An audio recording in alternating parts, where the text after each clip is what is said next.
Salut, aujourd'hui on va apprendre quelques mots invariables. Mais tout d'abord, qu'est-ce qu'un mot invariable?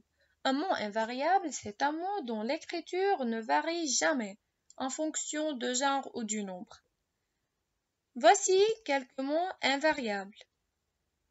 Derrière, beaucoup, un, vers et en haut. On va épeler les mots invariables suivants. Derrière, D-E-R-R-I, E accent grave, R-E. Beaucoup, B-E-A-U-C-O-U-P. Qu'un, Q-U-A-N-D. Vers, V-E-R-S. En haut, E-N-H-A-U-T.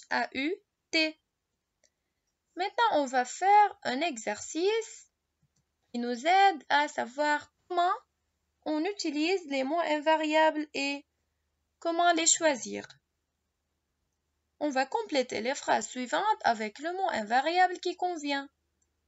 Pour choisir le mot invariable convenable, on va tout d'abord comprendre le sens de la phrase. Où est Samy?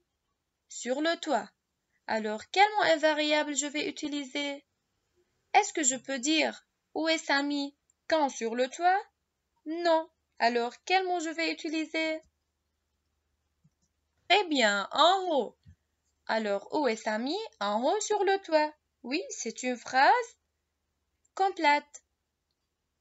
La deuxième phrase, Fadi s'est caché sa mare pour que la maîtresse ne le remarque pas.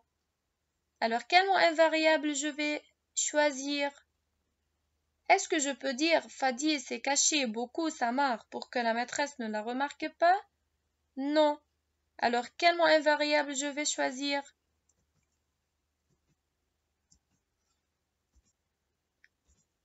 Très bien, le mot derrière.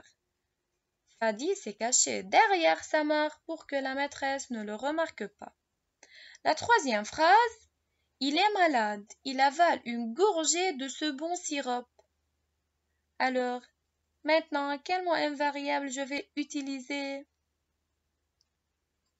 Très bien, je vais utiliser quand. Quand il est malade, il avale une gorgée de ce bon sirop. La dernière phrase, il entra et s'avança l'endroit où il y avait deux gens. Quels sont les mots invariables qui manquent dans cette phrase? Il entra et s'avança, eh bien, vers l'endroit où il y avait beaucoup de gens. Très bien. Alors, ce sont les mots invariables qu'on va apprendre pour cette fois. Merci.